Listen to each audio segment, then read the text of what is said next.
Hey everybody, this is Josh from Career Development, and we are here today to talk about resumes and CVs.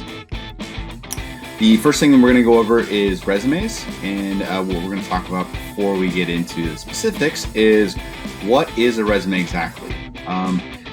Basically, a resume is your first impression, first introduction to an employer, especially if you guys are going to be applying online, which a lot of folks do these days.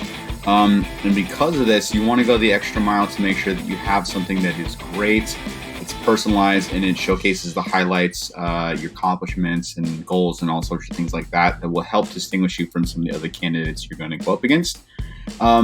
Basically, combined with your cover letter and your portfolio, the goal of this document, your resume, is to get you an interview. So a resume does have a lot of sections, and the first one that we're going to look at is very important, which is your contact section. This is basically going to have everything that somebody needs to know about you and how to get in touch with you. The things that we're going to want to see inside of the contact section are your name, so what you go by. Ideally, this is going to match up to your website and your email address and all that sort of stuff. If it doesn't, that's okay, but it looks better if they do. The next thing is a title. So what are you marketing yourself as? What do you want people to consider you as?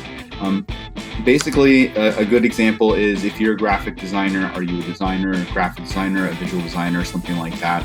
But that way, when someone sees this, they'll be able to put the pieces together that you are a designer right away. The next thing that we want to see is a location. And when people put this in here, sometimes they goof up and then they'll put like your exact address. We don't need to see that. You definitely don't want to put that on there because this lives online. You only want to put the city and state that you're in. No zip codes, anything like that. The reason why is because sometimes jobs do ask for local candidates only. You want to tell them that you're local by giving them your location. Make sure you give them your phone number as well. And then choose the appropriate email address that you want to use for whatever your goals are. So if you're a student and internship is your goal, .edu, like your CCA email address is going to be what you want to use. But if you've graduated or you are graduating, probably like a Gmail or your name at yourname.com is going to be the most helpful thing to go with. And the last thing, one of the most important things, is a portfolio link. So we want to make sure that people can find your work very, very easily. You never want them to have to Google you or anything like that. You might not be the first person who comes up. And a lot of times folks won't even do that. If they don't see it, they're probably just going to move on to the next candidate. And two easy things you can also do as well, in addition to making sure your portfolio link is active, hyperlink this as well as your email address inside of your resume. So that way they can just click on it and you don't have to worry about them highlighting anything. So the next part that we have is called an objective summary, objective statement, and not everybody has to put these on here. They're typically reserved for two reasons. One is maybe you just don't have a lot of experience, or secondly, maybe you graduated recently, and if you feel like you don't check either of those boxes, don't feel like you have to put it on here. But if you are going to put one on here, this is what we typically want to see inside of this. Folks sometimes make a mistake where they'll put like paragraphs, like multiple paragraphs on here, and that's not what we want to see. We want this to be 2 or 3 sentences, and it is highly tailored for the company and the job that you're applying for. Things to consider writing about in this are your goals, your philosophies, some of your skills, things like that. Try to connect the dots to this company and treat it like it's a mini cover letter. If you have questions on that, you can always reach out to us, or you can also refer to the video that we did on cover letters as well. And if you have unrelated experiences, don't feel like you need to include them. We want to make sure like this is showcasing you for this specific job as much as possible. The next thing that we want to see is we want to see skills and software that you guys have accumulated either during school or in internships or jobs or anything like that. And we want to try to make sure that it is as industry focused as possible. So any skills and software you have, we want to see that stuff instead of things like, Microsoft Word or Excel or something like that, or Google Suite, unless they call that out. Instead, if you're a designer, think about all the design software you have. Or if you're an animation student, think of all the animation software all the skills that you have. Try to not put qualifiers on there or even like years of experience on those. Just list them. That's all you got to do. Like qualifiers are things like expert, proficient, fluent, stuff like that. Just list them because those are very subjective, and you don't want people to have a different kind of mindset about expectations or anything. If possible, try to avoid what are called soft skills, things like team player, attention to detail, hard worker, stuff like that. Because those are things they hope you already have. They want somebody who can do the things that are related to the job more than you're going to show up on time, which they hope you would. But if you do need to put them on there because you haven't developed skills yet in your industry, because you're not that far along in your program, that's okay. But as soon as you can, try to move away from those soft skills. But whatever you do, the one soft skill to avoid is attention to detail, because that is the kiss of death. They will look for mistakes if you put that on there, and they might find them. So the next one that we have on here is experience, and a lot of people get weirded out when they see this because they think it means jobs, and eventually it will be jobs, but right now experience is just that, it's experience. So it can be a lot of different things. We just want to make sure that it started to kind of shape the industry that you're going into. So like if you're an illustration student, put illustration related things on here. That can mean stuff like freelance work, projects in school, internships, or even if you have jobs. One way to kind of frame it as experience is just call it the section experience and not work experience, professional experience, or anything like that. And another thing that people often worry about is they feel like you got to list a lot of stuff. You don't have to list a lot of stuff. 3 or 4 is totally fine. That's all you have to do. A CV, which we're going to look at, you can list like a zillion things if you want, because the goal is for that to get really long. On your LinkedIn, it can be really long as well, but here we want this to be really focused into just like 3 or 4.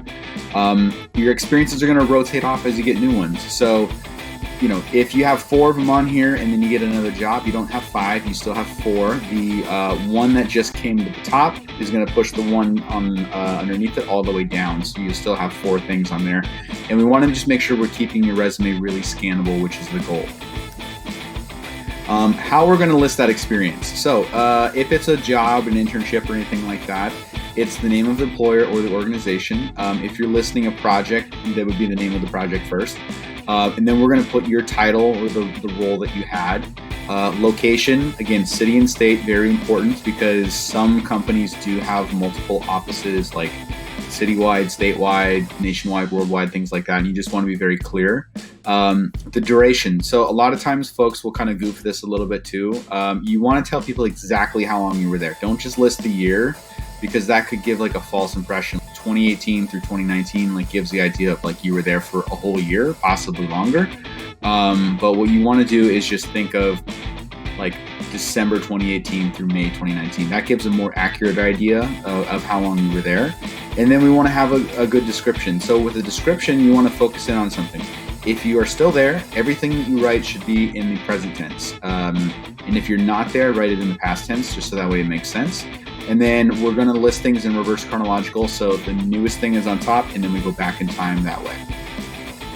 And then when we look at our description, a couple things you want to keep in mind is choose 3 to 4 things that you've done or you're doing to put in there. Make sure if you're unsure about what to list, reference the job description for the language, because sometimes that'll help those ATS systems that scan things. If you don't have a job description, just think of things you've done on a day-to-day basis, maybe a special project you did or something like that. Or you could always just go online and look up similar jobs to see what folks are doing at those companies in the same kind of role. Okay, our next section that we have is education, and this is how we are going to list that. It's very straightforward. Sometimes people put way too much stuff on here. It's going to be the name of the school or the institution that you're at, the location, city and state. Again, sometimes the name of the state that it's in, or the city even, will be in the name. But just for consistency, just put the city and state as well inside of the description. And the other thing is in California and San Francisco specifically, people know where this school is. But if you were to go to New York or something like that, they have no idea. So just list city and state to be consistent. Your degree and program, we want to make sure that we are listing that. So the example here is MFA-photography.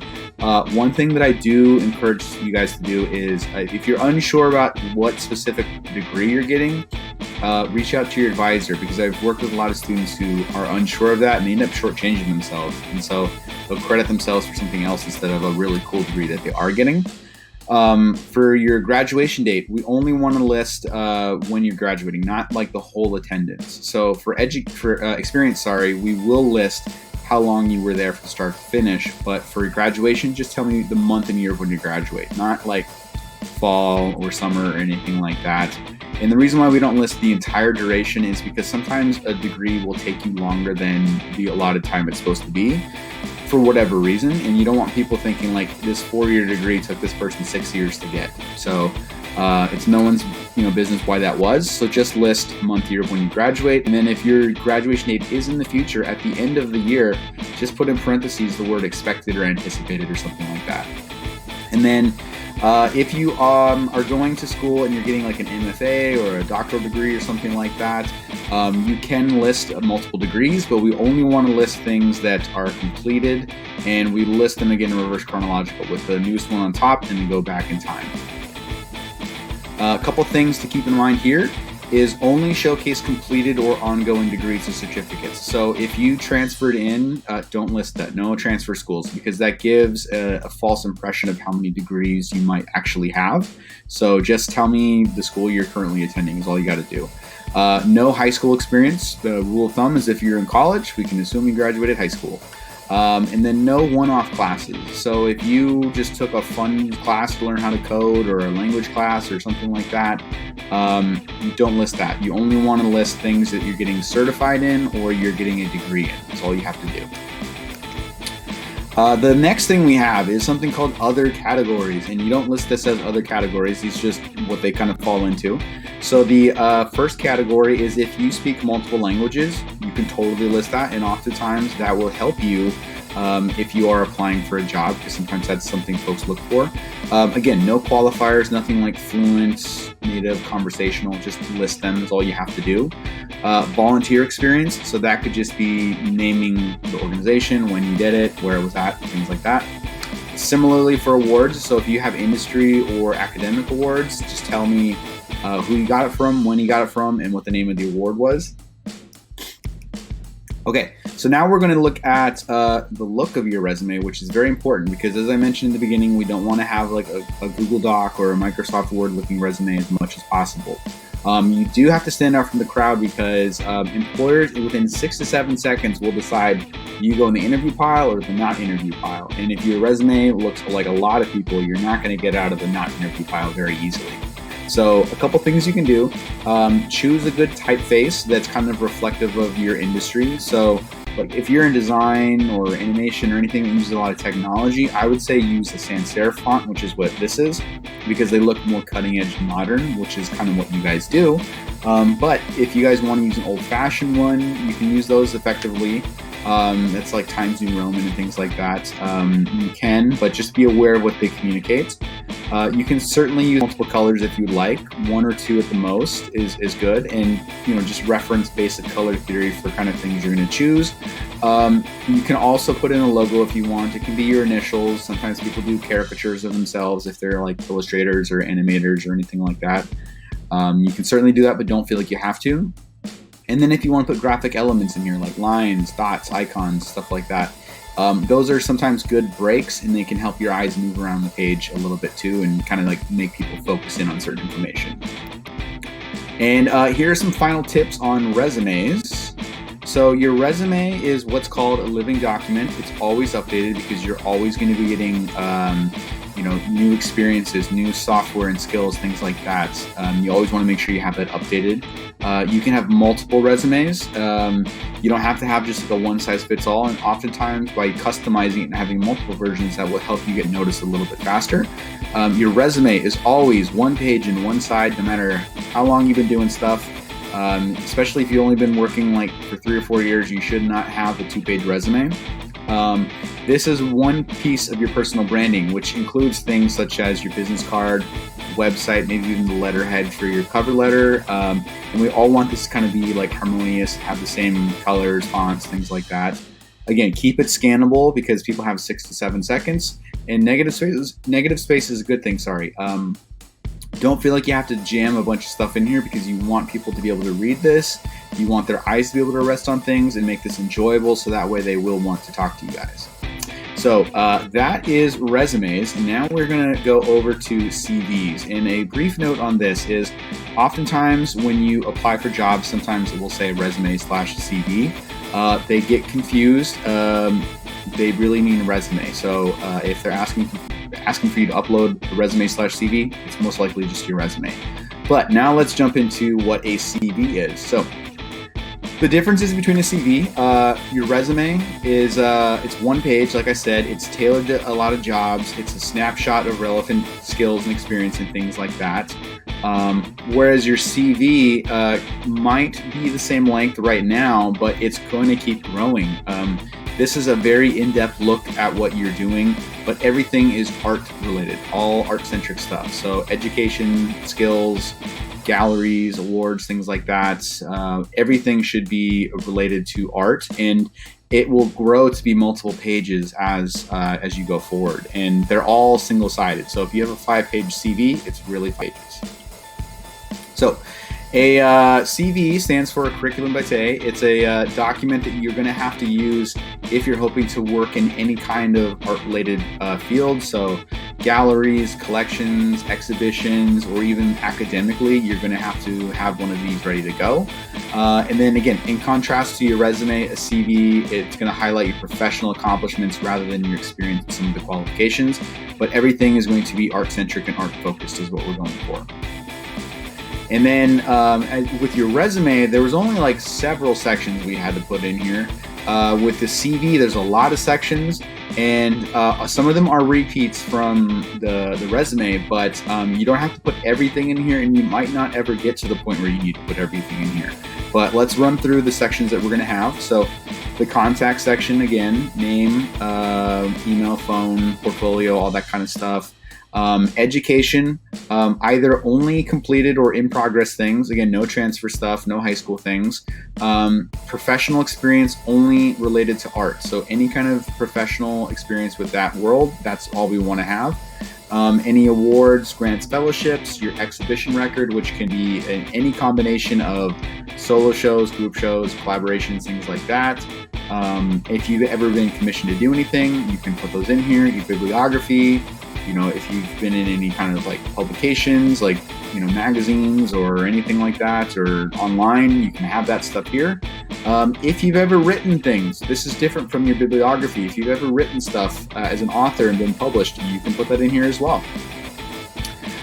If you ever hosted or conducted any lectures, presentations, workshops, we can have those.